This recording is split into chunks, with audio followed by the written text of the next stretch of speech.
In this tutorial, I will show you how to create this low poly fire hydrant in Blender. Now this tutorial is a clip from my longer tutorial on how to create low poly city assets in Blender. So if you'd like to learn how to create more city assets, then you can check out the full tutorial with the card right up there on the screen or the link in the video description. And if you'd like to help support the channel, then you can purchase my low poly city assets on my Gumroad store, and you can also get access to them if you join my Patreon. So thank you for watching, and I hope you enjoy the tutorial. Alright, so to start off, we are going to be modeling the low poly fire hydrant. So I'm going to press A to select everything, and then I will just delete it. So I'm now going to press Shift C. That's just going to make sure the 3D cursor is in the very center of our 3D view. So I can now press Shift A, and I'm going to go right down here and add a circle. Now right behind me, if you click on the add circle settings, on the vertices here, I'm just going to change that to 12 so that it's more low poly. And then I can close this. So let's zoom in, and then I'm going to tab into edit mode. So I am going to press A to make sure everything is selected, and then I can press G to grab, and Z, we're going to bring it down on the Z axis just a little. So I can now press 7 on the numpad, and that is going to take me to the side view. So I'm now going to press E to extrude. I'm going to press Z, and that is going to bring it up on the Z axis, and I'll just bring it up like that. I'm now going to press E to extrude, and then I'm going to press S right after that to scale it, and I'm going to bring it out a little bit, so just like that. Then I can press E to extrude again, and again we want to press Z to bring it up on the Z axis, and also you can see my screencast keys right down here, so in the corner there you can see what buttons I'm pressing. So now I'm going to press E again to extrude this out, but then I want to press S to scale it back down, and I'm going to scale it back down so it's about the same size as this right here, so just about that big. So I'm now going to zoom out a little bit, and then I'm going to press E to extrude, and again press Z to bring it up on the Z axis, and I'm going to bring it up about this high, so just like that. Alright, now I actually want to make this a little bit thinner and a little bit wider, so what I'm going to do is press 3 or click right here to go to the face select, and then I'm going to hold down the Alt key and select that loop of faces, and then I'm going to hold down the Shift and Alt key and select that loop of faces, and then I'll navigate down here, Shift, Alt, and select that loop of faces. So I can now press S to scale. We're going to bring it down on the Z axis, just like that, and then just press A to deselect everything, and again I'm going to hold down the Alt key and select that loop of faces, and then I can press S to scale, and we want to scale it out. Now I don't want to scale it up, I just want to scale it out, so I'm going to press Shift Z, and that way it's going to scale it on the X and Y axis, but not the Z axis. So I'll just bring it out about that far. Alright, let's press 1 on the numpad to go back to front view, and then I'll press 1 on the top of my keyboard or click right here to the vertex select, and then I'm going to hold down the Alt key and select that loop of vertices. So I can now press E to extrude, and then immediately after that press S to scale, and we want to scale that out, and I'll bring it out about that far. Then I can press E to extrude, we're going to bring it up on the Z axis just about like that. Then I can press E to extrude, we're going to bring it up again on the Z axis just about that high. And then I can press E to extrude and then S to scale, and we're going to scale that down. So again, this should be about the same size as this right here. So now we need to make that kind of round top part. So I'll press E to extrude. We're going to bring it up again on the Z axis about that far. Then I can press E to extrude again. Again, we want to bring it up on the Z axis, so hit the Z button. Then I can click to place that, and then I'll press S to scale it down. And then again, E to extrude. We're going to bring it up on the Z axis, and then I'll press S to scale, and we'll scale that down. And I'm just going to continue to do that until it's pretty small. So E to extrude, Z to bring it up on the Z axis, and then S to scale, and we will scale that down. And then I actually want to scale this up a little bit, and I'll press G and Z to bring it down like that, and then I'll press E to extrude and then S to scale, and we're going to scale that in. So I'll bring it in a little bit just like that. Then I can press E to extrude, we're going to bring it up on the Z axis, and then again I'll press E to extrude and then S to scale, and I want to scale that down a little bit, and then we're just going to make a little thing kind of at the top. So I'll press E to extrude, again we're going to bring it up on the Z axis and just bring it up about that far. And then to fill a face right here, I'm going to press F, and that will fill a face. I can press Control B, and Control B is going to add a bevel, and I'll just add a little bevel there just so that that's a little bit less sharp. Alright, tab back into object mode, let's take a look, that is looking cool. I want to save this project, so let's go File and Save As. And I'll save this as as low poly city assets, and I will save that. So now what I want to do is hold down the Alt key, and then I'll select that ring of vertices. Then I can press Ctrl B. We want to add a little bevel there just to make that rounding there a little bit more smooth. So I can now go down here, let's Alt and select that loop of vertices, and then I'll press Ctrl B again to add a bevel just like that. So let's move down here to the bottom, and I want to add some loop cuts so that we can make kind of a little bit of a lip. So I'm going to press Ctrl R to add a loop cut, and then you can click, drag down, and then just click to place it about there. I can press Ctrl R down here, click and bring it up, and then click to place that right there. So I'm going to zoom in, and then I will press 3 on the top of my keyboard, or click right here to the face select, and then I want to hold down the Alt key and select that loop of faces.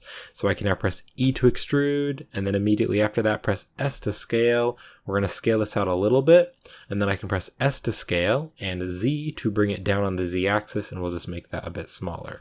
So if you tap back into object mode, kind of zoom out, you can see that is the little detail that we're getting. So make sure you tab back into object mode, and I now want to add those two little things coming out on the side of the fire hydrant. So I'm going to press Shift C, that will center the 3D cursor to the center, and then I'll press Shift A, and I'm going to go right down here and add a circle. And then if you click on the add circle settings right behind me, just make sure the vertices is set to 12, and then I can close that. So I'll press G to grab, we're going to bring it up on the Z axis, just bring it up about that far, click to place that. So I want the origin point to stay in the center so that I can add a mirror modifier, and it'll mirror it over to the other side. So I'm going to now tab into edit mode, and that way if I press G to grab and move the mesh out, you can see the origin point is still in the center. Whereas if I were in object mode, you can see it's going to move the origin point. So I'll tab into edit mode, and I'll press G to grab. I'm going to click with my mouse wheel and then let go to constrain it to the x-axis and bring it over. And then I can also scale it down. So I'm now going to press R to rotate. I want to rotate this on the y-axis, and then I can type in 9, 0, and enter just to rotate that over. And then I can also press 1 to go to the front view. And then I will scale this down just a little bit more. So press G to grab, and then click with your mouse wheel to constrain it to the axis. We're going to bring it in. We're just going to put it inside the fire hydrant. And then I'm going to press 1 or click right up here to go to the vertex select, and I'll press E to extrude. We want to extrude this out on the x-axis, so you can click and hold with your mouse wheel to constrain it to the x-axis, and I'll just bring it out about this far, and then I can press S to scale that down. So let's press the period key on the numpad just to zoom over to it, and I'll press E to extrude and then S to scale, and we'll scale that down and just place that there. Then I can press E to extrude. We want to bring it out on the x-axis again. Just click to place that, and then I can press E to extrude and then S to scale, and we're going to scale that down just about like that. Then I can press E to extrude, and again we want to bring it out on the x-axis just like that. Just click to place that, and then I can press F, and that'll fill a face. And then I want to add just a little bit of a bevel just to give it some more detail, so I'll press Ctrl B. That's going to add a bevel there, and just bring it out that far and click to place that. Alright, so there we have it. There's that one side. Now it looks like the normals might be flipped, so to know for sure if I need to recalculate the normals, I'm going to click on this button right up here, and this is the viewport overlays. And then right down here, I'm going to click on the face orientation. And you can see that it's actually red, and we want it to look blue, not red. So we need to recalculate the normals. So I'm going to just do it for both of these objects at the same time. So I'm going to shift select this object so both of them are selected, and then I can tab into edit mode, and then just double tap the A key to make sure everything is selected. Now to recalculate the normals, you can press Shift N. Shift N is going to flip the normals or recalculate the normals, and now everything should look blue. So I can now tab back into object mode, and then I can just click right here and remove the face orientation. Alright, so I'm going to select this object, and I'm going to tab back into edit mode, and actually I just want to scale the whole thing up a little bit, so it's just a little bit bigger. So I'll scale the whole thing up just about like that, and then I'll place it right there. Alright, now I want to add a mirror modifier, so it mirrors it over to the other side. So let's click right over here on the modifiers, and then I can click on add modifier, and I want to go right down here and add a mirror modifier. So that is going to mirror it over to the other side, and just click on the correct axis. So if the x-axis isn't the correct one, you can change it to y, but for me, x is the correct one. And then let's zoom in here, and I'm going to tab into edit mode again. So there's just a few things I want to do. One thing I'm going to do is hold down the Alt key and select this loop of vertices, and then I can press Ctrl B. Ctrl B will add a bevel, just like that. And then I want to add just a little detail here. So I'm going to add something kind of like this, but instead of it coming out, it's going to go back in. So I'm going to press Ctrl R, and then we'll click, drag over, and then just click to place it about there. And then I'll press Control R. We're going to click to add a loop cut, drag it over there, and then just click to place that. So I can now press 3 or click right up here to the face select, and I'll hold down the Alt key and just select that loop of vertices. So I can now press E to extrude, and then I'll press S to scale. And then again, I don't want it to be scaled on the X axis because that's going to scale it back and forth. So I'm going to press Shift X, and that will remove the X axis. So I can now just scale that down just about like that, click to place that. All right, so we now have a little detail right in there, and that is looking very nice. So I'm now going to be modeling the main piece right here, and I believe that's the piece where they would screw the hose into. So I'm going to select the main object, and then I will tab into edit mode. Now I'm going to click right here to the vertex select. We're going to hold down the Alt key and just select one of these rings of vertices, and I can press Shift D to duplicate. We're going to bring it over on the Y-axis, and then I can also scale it down. And then I want to rotate it over, so I'll press R to rotate. We're going to rotate it on the Y-axis. Actually, we want to rotate it on the X-axis, just like that. And then I want to rotate it so it's exactly up. So I can just type in 9, 0, and then Enter to rotate that over exactly by 90 degrees. So I can now press G to grab. We're going to bring it down on the Z-axis. Let's also press 1 to go to the front view. And then I do want to scale this up a bit more. So I'll scale that probably about that big. And then I can press G and Z, and we're going to bring that down so it's kind of in the center there. All right, so I now want to press G to grab. We're going to bring it over on the Y-axis. We're just going to bring that in. We're going to bring it all the way inside the fire hydrant. So I can now press E to extrude, click with your mouse wheel and bring it out on the Y-axis. And I'll bring it out about that far. And then I'm going to be pretty much making the exact same thing right here. So to do that, I'm going to press E to extrude and then S to scale. And let's just scale that down to about there. I can press E to extrude. We're going to bring it out on the Y-axis again. And then I'll press E to extrude and S to scale. We're going to scale that down to about there, and then I can press E to extrude again, and we're going to bring it out on the Y-axis, and then I can press F to fill that face. And then let's add some bevels, so I'll press Control B to add a bevel. We'll bevel that out. Let's also hold down the Alt key and select that loop of vertices, and then I'll press Control B to add a bevel right there. And then also I do want to make this entire thing just a little bit smaller, so I'm going to press Z, move my mouse over and let go to go into the wireframe, and then if you press B for the box select, you can just click and drag and select all those vertices. And then I'll press Z, go back to solid view and let go. And I can press S to scale, and we just want to scale the whole thing down just a little, not too much, but just a little bit smaller. Now if I tab back into object mode, you can see the shading looks a bit weird. As I talked about earlier, you can see it looks darker over here, but then these objects look darker over here. And that is because I need to recalculate the normals because this is red. So I can click on the face orientation right up here if I want to check, but usually I can tell that it's off just by looking at the matte cap. So I'm going to tab in edit mode, and I want to double tap the A key, and then I can press Shift N, and that'll recalculate the normals. Let's press Control S again to save, and we're now going to just set up some basic materials. Before we do that though, I do want some nice lighting. So what I'm going to do is click right over here on the world properties, and I'm going to be adding in HDRI into the world. So I'm going to click on the color right here, click on this little yellow dot, and then I'm going to click on environment texture, and then I can click on open. And then this is the HDRI that I'll be using that I talked about at the starting of the tutorial. So if you'd like to download this, the link will be in the description, and I'm going to download the 1K version and the HDR version. So just click on that and then click on open image. And then also I need to click right over here on the render properties, and I'm going to change this to Blender Eevee because I will be using Eevee for this tutorial. So I can now press Z, move my mouse up, and go into the rendered view just to preview how that's looking. And then to make Eevee look just a little bit nicer, I'm going to turn on the ambient occlusion, the bloom, the screen space reflections, and then if you're doing any animation, you could turn on the motion blur as well. Now I don't really want to be able to see the HDRI in the background because that is a little bit distracting. So I'm going to go right down here and I'm going to open up the film tab, and then I can click on the transparent button, and that way it's going to be transparent. And then I'm also going to press Shift A, and to just get a little bit nicer lighting, I'm going to add a light, and I'm going to add a sunlight. Let's press G and Z, we're going to bring that up. And then I can kind of go to the side here and I'll just rotate that light over.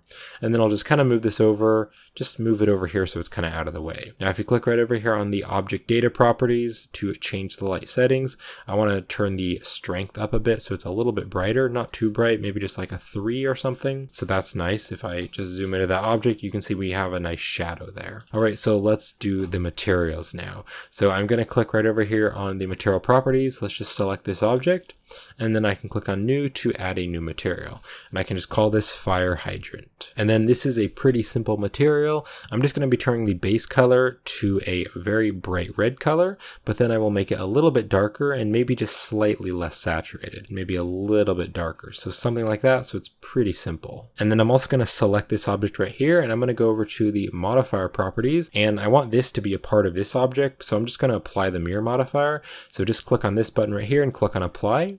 So if you now tap into edit mode, that is both geometry. So then back in object mode, I want to select this object and then shift select this object. And then to join these together so that they are one object, I can just press Ctrl J. That will join them together. So if I tap into edit mode, you can see they are all one object. So now what I want to do is I want to make these pieces here have a shiny metal material.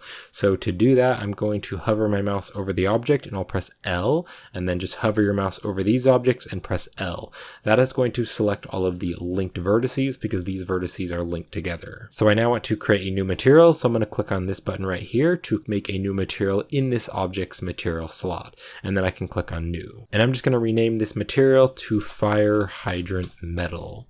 And then if I click on the fire hydrant metal, just make sure that's selected and make sure that these are selected. And I'm going to click on assign, and that will assign that material to those objects. Let's tab back into object mode now, and I want to change the base color. So I'm going to make the base color a dark gray color. And then to make it look like metal, I'm going to turn the metallic value all the way up to 1. And then also, if you want to make it a bit more shiny, you could turn this roughness value down, and that'll just make it a bit more shiny. And then also you could turn this base color up just a little. All right, so we are almost finished with this, but I do want to create some bolts kind of going around here, and then also some bolts going around here.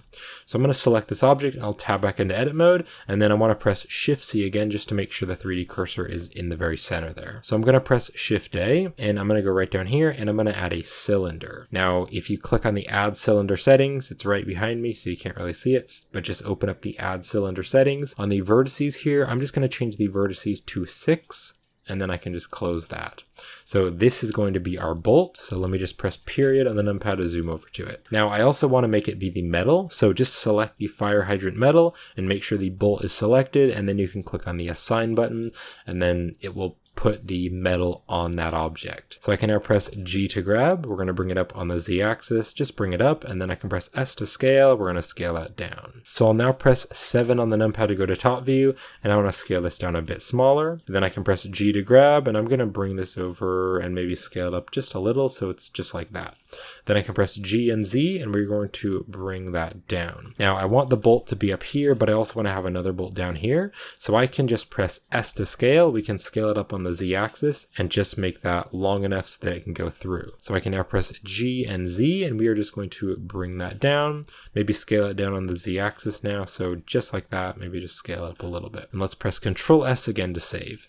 So I'm now going to press 7 to go to top view, and I can now just duplicate the bolt and just kind of put it all around. So I'm going to tab into edit mode, and I can press Shift D to duplicate. I'll just bring it over here, and I'm just going to place it right about there. And actually I'll press G to grab and bring it over a little bit farther because I want it to be about there. And then just to make it look a bit more random, I'm just going to give each bolt a random rotation. So I'll just press R to rotate and just kind of rotate it around.